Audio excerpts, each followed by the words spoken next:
Hi, welcome to Artisan Podcast. This is our first episode featuring a guest, and this episode is going to be about writing your story through nature. We are, especially I, am delighted to have my daughter Nicki to join us and talk about her passion for working in the environment and talk about how nature and the environment impacts our health. Absolutely. So Nicki, I'm so authentically excited to have you here and to learn your story because I don't know it. Of course your mom does. I don't think I know all the stories. That's true.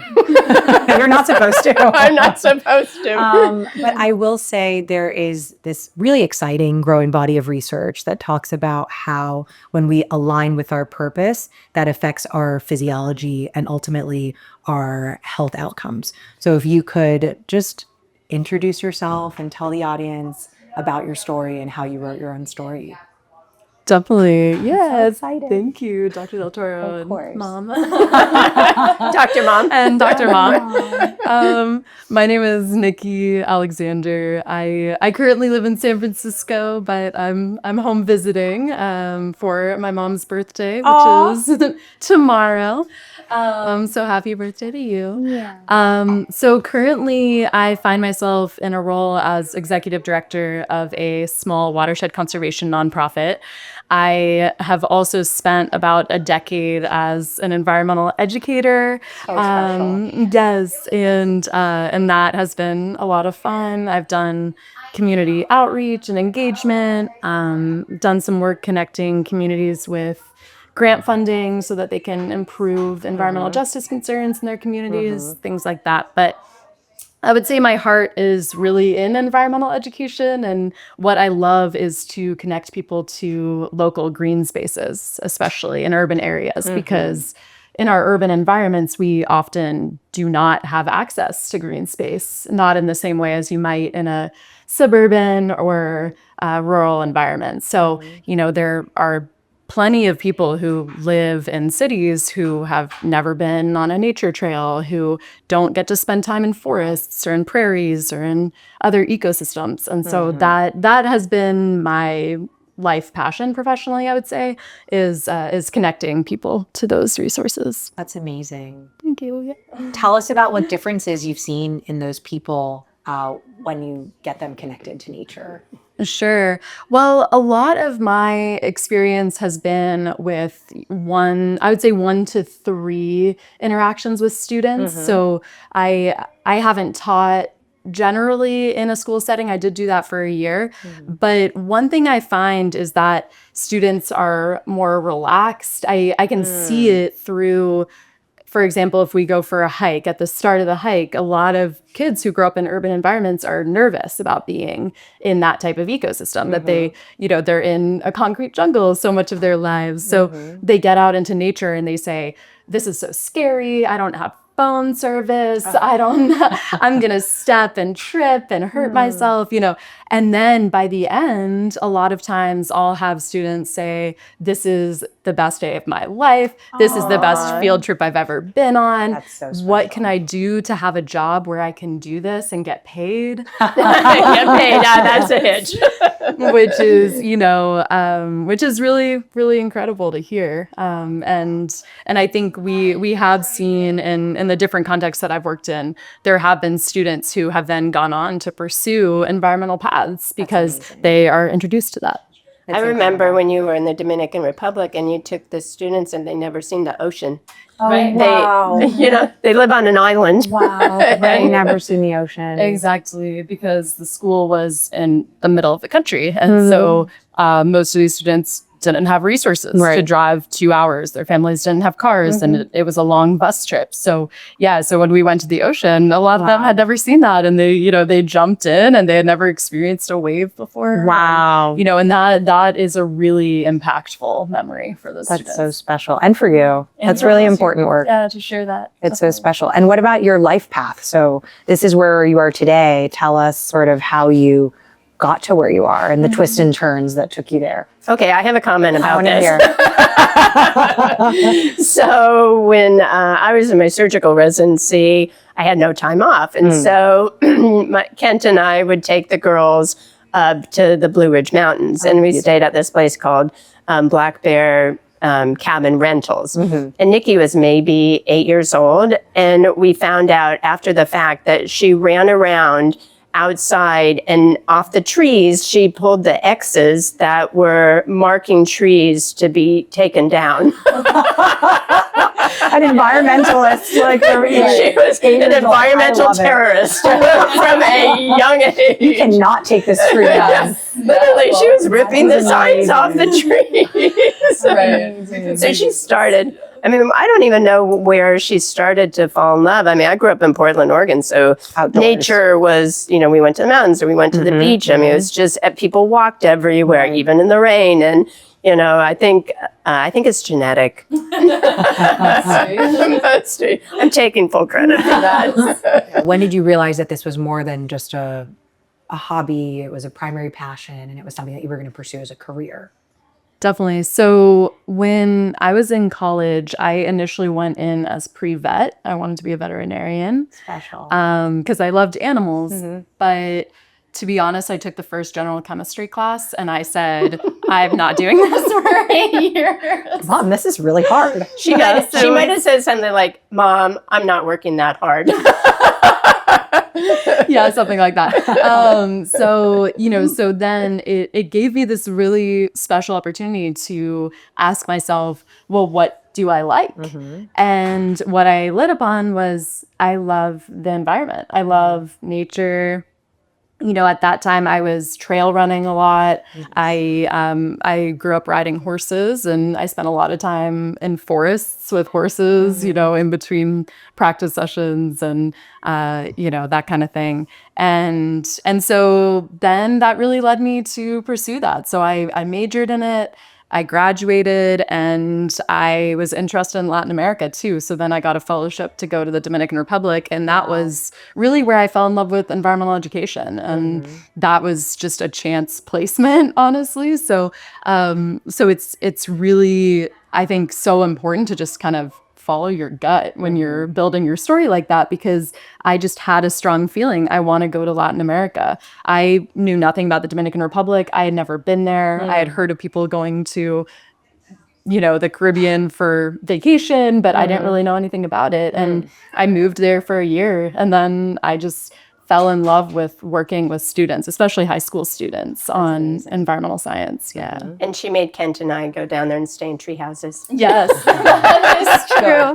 We did do a treehouse stay. Yep. Well, you authentically following your journey and your heart, right, is something that has helped other generations, those children that weren't exposed before to nature and what it can do for their nervous system, how they feel more calm when they're looking at the ocean or going for a walk. It's really, there's science behind it. There's actually a lot of research that shows 10 minutes outside, looking at green foliage essentially lowers your resting heart rate, lowers your blood pressure.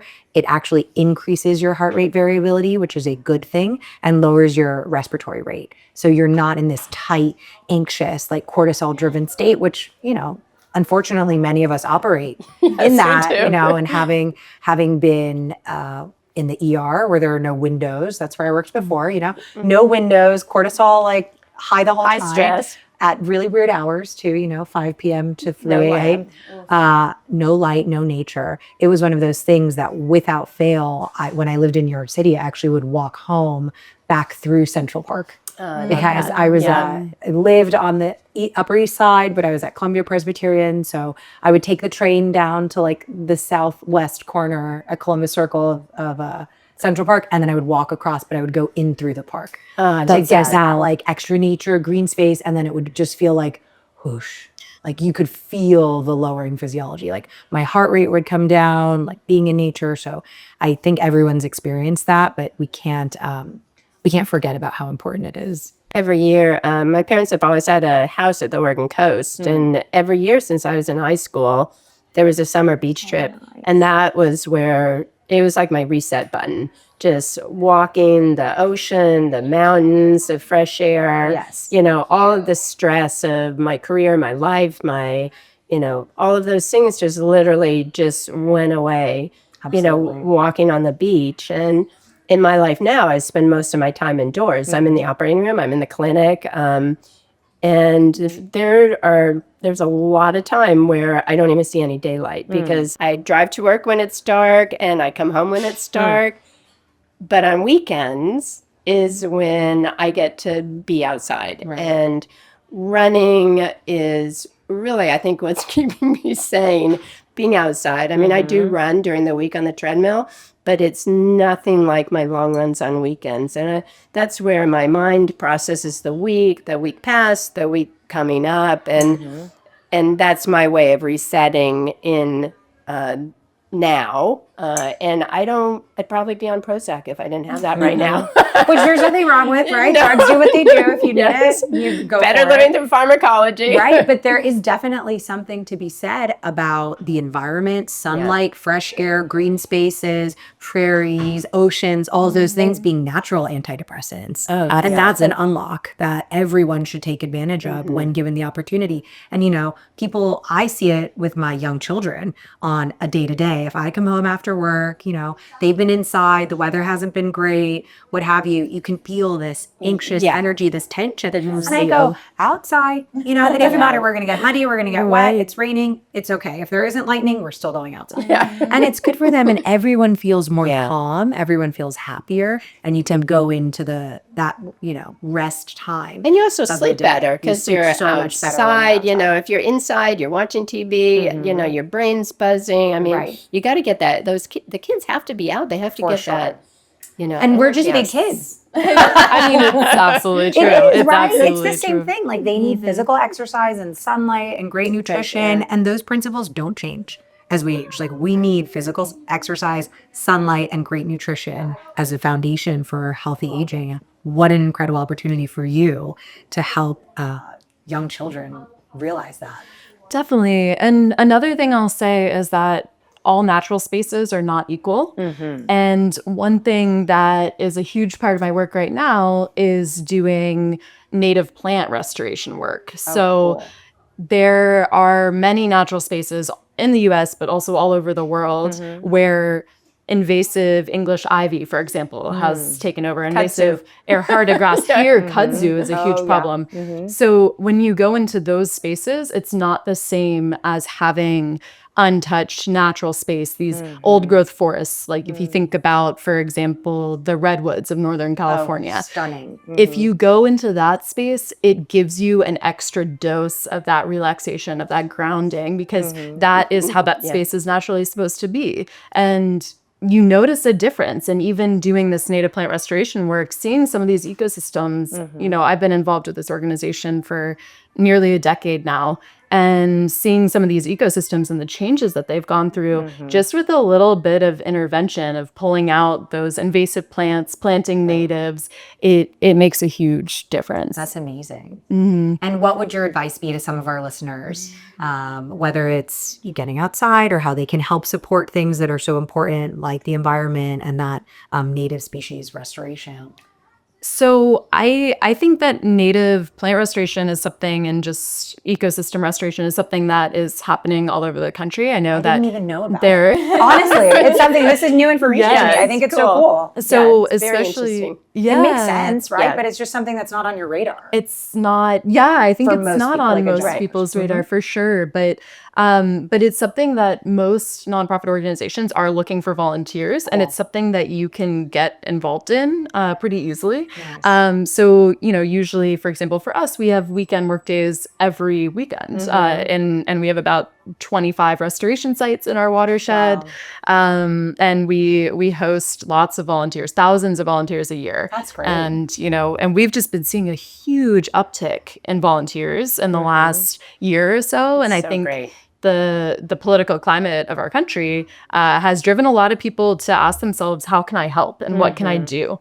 And that has brought people out. And so, work days where we used to get 20 people, we've gotten 200 now. That's amazing. And there's work for all 200 of them. And there's work for all Nicki 200 can put of you to them. work. Yes. I love it. Exactly. So I mean, I think that's obviously in a volunteering capacity, but I think for me personally, what I've found is just making the time to get outside. And I think so many of us lose sight of how much time we're spending scrolling on our phones, for example. And that can add up. It's, you think that you're only doing that a few minutes a day and it turns into a couple of hours. And that's time you could have been walking outside, So I'm very intentional about that.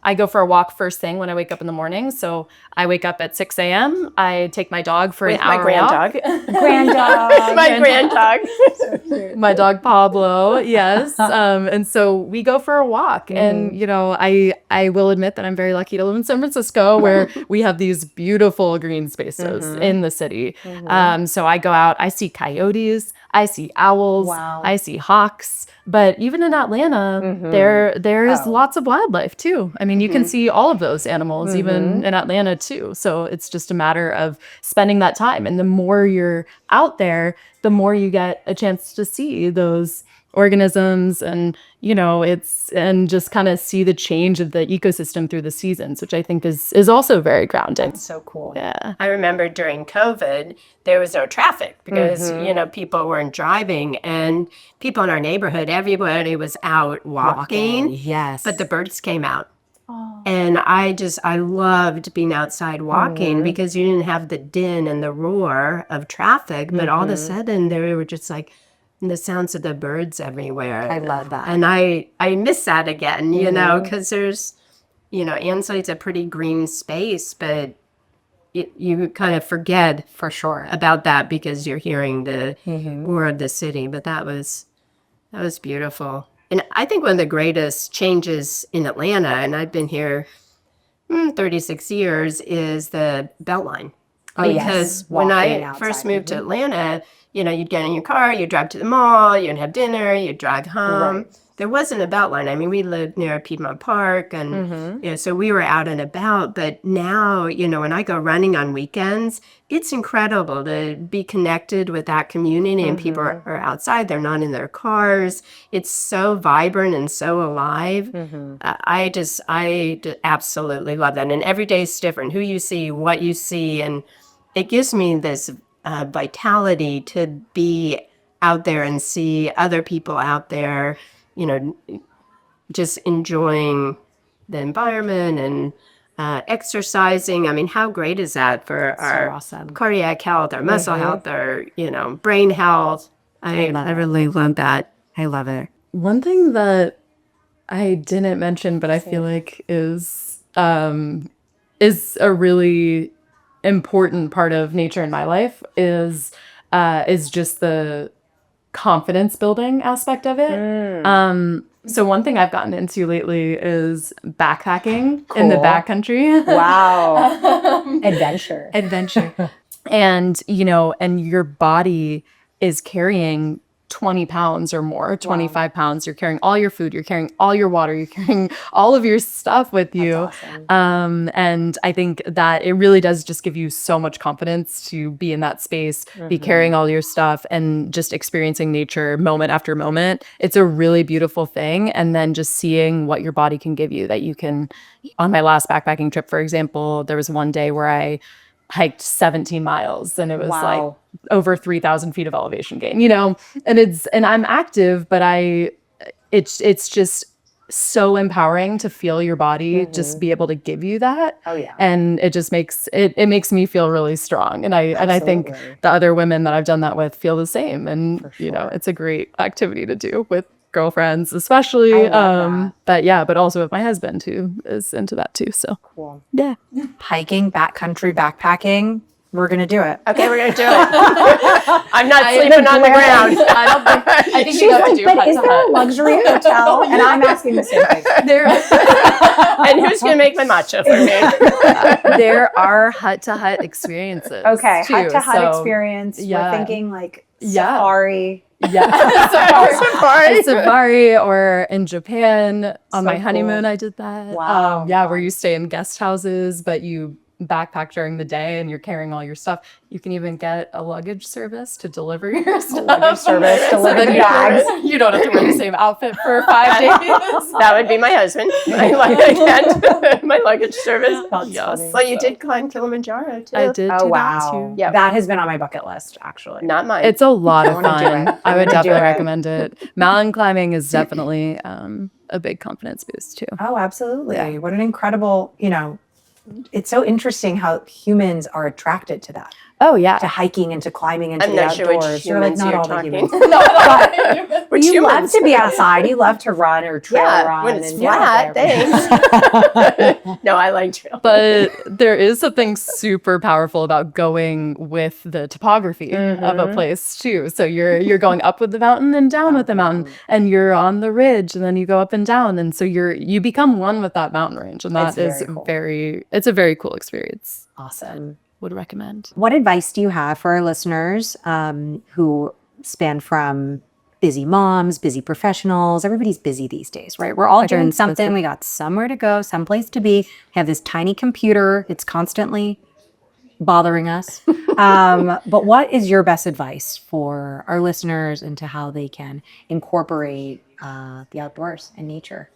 I think on a daily level, for me, it has been all about establishing a schedule. So I wake up in the morning, every morning I take an hour walk. Nice. And so I think sometimes if you make it a priority, but you don't make it part of your daily routine, it just isn't going to happen. And it's the same in the middle of the day. I schedule time for myself in the middle of the day. And sometimes that means that I have to work a little later. Okay. But to go for a 30-minute walk. And I'll also say that I have become an all-weather person. So, and part of that is having love a it. dog, and part of that has been living in New York. In New where York, you I don't lived in have New a York for choice, 5 years. right. You have to Rain, walk to the snow, subway. wind. There's no it is what car. it is. You go. Yeah, exactly. You walk. But I think being an all-weather person gives you a lot more opportunity to get in nature, because then if it's raining, you say, I'm going to put a rain jacket on and I am going to go for my walk. And if it's snowing, you say, I'm going to put on my snow boots and I'm going for a walk. Not as much of a concern in Atlanta. But and if it's really hot, you say, okay, well, I'll walk in the early morning or the early evening. So I think those are two things that I've found. And then also just prioritizing time on weekends. So making that an activity. So for example, walking to a coffee shop is something that you can do. That's something that my husband and I do on the weekends. We'll take a little walk to the coffee shop, and it's not a walk that we would do normally, but but we can go through a park and take the long path, and and it ends up being a really great way to get out, I would say. And if time's limited, something I'm thinking, because time seems to be limited, Yes. the fixed pie that we must divide. Maybe that walk that you're talking about at lunchtime is a scheduled call or a meeting that we have to do. that's a That good you're idea. just on the go. I had a patient actually that said that they do walk-in talks for some of their meetings, and they'll go downstairs or they'll walk outside of the office building, and it's not this lush green space, but there are gardens and there are trees, and luckily in Atlanta we do have that. It's not really a concrete jungle. It's the city in the forest is how it's referenced. So getting outside and just almost that micro break of nature, sunlight, green space, outdoors. There's also the after dinner walk. Oh, that's so Just boost your metabolism. You sleep better, digest your food. If you can do that, you eat your dinner, and then with a friend, your partner, your spouse, your kids, go out for a walk. Even I just encourage people to start somewhere. Maybe you can just go around the block. Then you can do, and I think that's another great thing to think about. And instead of turning on the TV, or whatever, Or just everyone going off on their phones. Yeah, go let's off on just their take phones. 30 minutes, do our little walk, and then you can do whatever. A good place to communicate too. For sure. Because I think, if you have to have an important conversation with somebody, being outside and having that conversation and walking while you're having that conversation, I think sometimes can help with that emotional reset that sometimes has to happen. Absolutely. Yeah, go for a walk instead of staring at each other. Yeah. You know? That is very fair. Yeah. And I'll also say that I spend some of my walking time talking on the phone with friends who live Nice. across the country. Connecting, getting that social connection. Yeah, and Mhm. it almost feels like we're walking together because they'll go out for a walk, I'll go out for a walk, and then, and then we're able to chat just as if we were together. And I think that's a way to motivate yourself to go too, that then you have a friend, even if they're not next to you, they're still on the other side of the I phone. love that. Okay, true or false, you were going to be an attorney. That is true. So there was a time where I thought environmental law would be a really exciting path because I could Important work. fight for the environment. Very important work. And I've met some really incredible environmental lawyers since I made the decision not to go that route. Yeah. And what was it that prompted you and to choose and follow your authentic path? So I think I honestly started looking at law schools, and I went to Lewis and Clark in Portland because I've always loved Oregon. And I was talking with a current student, and he gave me great advice, which was, if you want to do environmental law, you should also want to be a lawyer. You should also love the law. idea of studying law.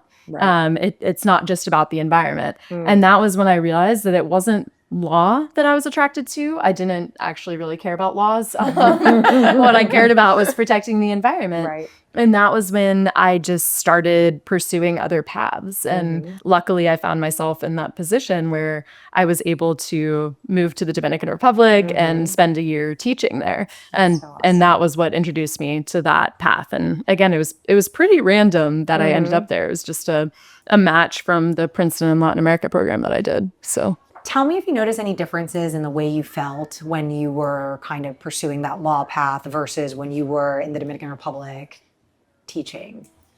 I think, honestly, once I lit upon the environmental education path, I really just felt so much lighter, so much happier, so much less stressed.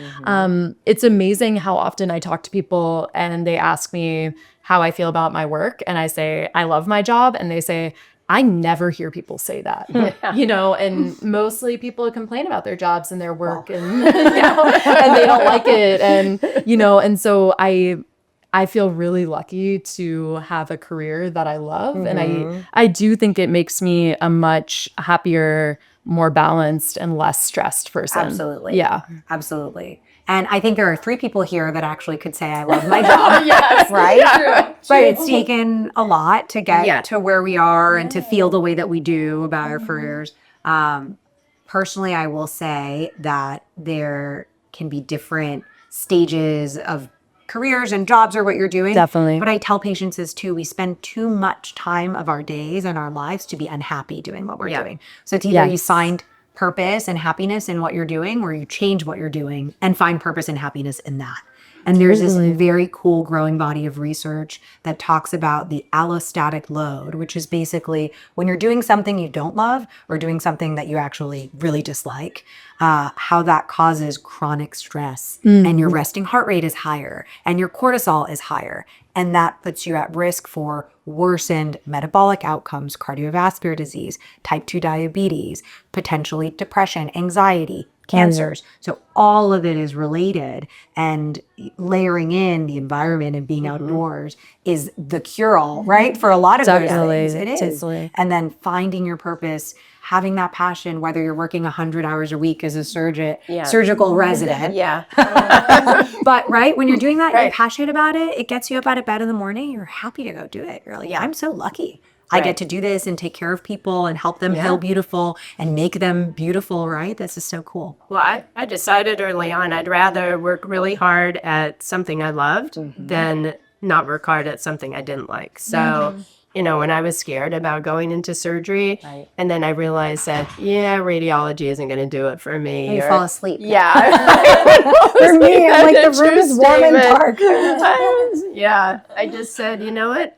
I would, much rather be doing, working incredibly hard, because then it doesn't really necessarily feel like work Right. because you love what you're doing. Right. And I mean, how lucky are we that we have the opportunity to write your story and find your passion and follow your passion. And that, I think that's a gift, really. Absolutely. And help our patients do the same. Yeah. And we're, by being able to write our story, we, help other people to write their stories, which is really cool. Thank you so much for joining us today. Nicki, honestly, this was really a treat for me because I got to learn more about you. Your mother obviously adores you and speaks so highly of you, but I didn't know your story. I heard the environmental piece. I heard the research that you were doing when you were in New York and the time that you spent there, just really important work. So thank you for doing that. Thank you for changing young lives too, when you expose them to all that, and for helping our listeners, consider how they can incorporate more outdoor time and how they can get out in these spaces and potentially do some volunteer work too, because they're getting outside and they're doing something that is helping the community. For our patients and our listeners, thank you so much again for your time, and make sure that you make it a priority to get outside this week. It's not just about looking at a tree for a little bit or not being on your phone. It's really giving you a joy and a lightness that you can see, and it will translate through. I think people who are at peace and people who are at peace with their purpose and who feel emotionally and physiologically regulated, that radiates through. So it ties in your wellness and your aesthetic. And don't forget to come visit us at Artisan Beauty. Yeah.